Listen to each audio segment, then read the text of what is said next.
ইনিংসের 10ম ওভারে পকেট থেকে চিরকুট বের করে সেটা পড়লেন এবং দুর্দান্ত খেলতে থাকা জ্যাকব বেথেলকে আউট করে দিলেন স্কটল্যান্ডের বোলার অলিভার ডেভিডসন। আর এটা দেখে ডাগ আউটে ব্যাপকভাবে চিন্তায় পড়ে যান ব্রেন্ডন ম্যাককালাম।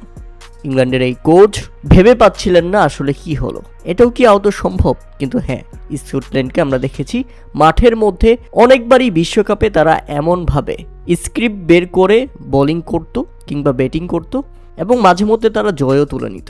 ইংল্যান্ডের টার্গেটটা বেশি একটা বড় ছিল না, তারপরেও ব্যাপক স্নায়ু চাপ নিয়ে এ ম্যাচে খেলতে হয়েছে ইংল্যান্ডকে। কেননা ওয়েস্ট ইন্ডিজের বিপক্ষে হেরে তাদের মাথায় ছিল একটাই কারণ, স্কটল্যান্ডের বিপক্ষে হেরে গেলে বাদ পড়তে হবে এবারের বিশ্বকাপ থেকে। আর এই চাপটা ইংল্যান্ডকে ব্যাপকভাবে ভুগিয়েছে। এর আগে 152 রানে অল আউট হয়ে যায় স্কটল্যান্ড, দলের হয়ে সর্বোচ্চ। স্কটল্যান্ড অধিনায়ক রিচি ব্যারিংটন 32 বলে খেলেন 49 রানের ইনিংস, তাতেই 152 রান দাঁড় করাতে পারে স্কটল্যান্ড।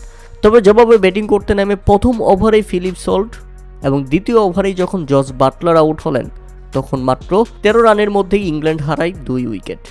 এরপর জ্যাকব বেথেলকে ফিরিয়ে দিলেন 79 রানের মধ্যে 3 এবং 86 রানের মধ্যেই হ্যারি ব্রুক ব্যর্থ। 4 উইকেট পড়ে গেলে কঠিন চাপে পড়ে যায় ইংল্যান্ড। মনে হচ্ছিল আজকের ম্যাচেও কি শেষ পর্যন্ত তারা হেরে যাবে, কিন্তু না, সেখান থেকে দলকে টেনে নিয়ে গেছেন শেষ পর্যন্ত টম পেন্টন। এই ব্যাটসম্যান 41 বলে 63 রানের অপরাজিত ইনিংস খেলে দলকে জিতে এই মাঠ ছাড়েন। তাতে ইংল্যান্ড 18 ওভার 2 বলের মধ্যেই ম্যাচটাকে ফিনিশ করে নিজেদের স্নায়ু চাপ থেকে বেঁচে ফিরে। আর এতে ইংল্যান্ড কোয়ালিফাই করবে এখন বলা বাহুল্য। অপরদিকে স্কটল্যান্ড এখন বিদায় নিবে, সেটা শুধু সময়ের অপেক্ষা। বাংলাদেশের জায়গায় এবারের বিশ্বকাপে তারা প্রতিনিধিত্ব করতে এসেছে।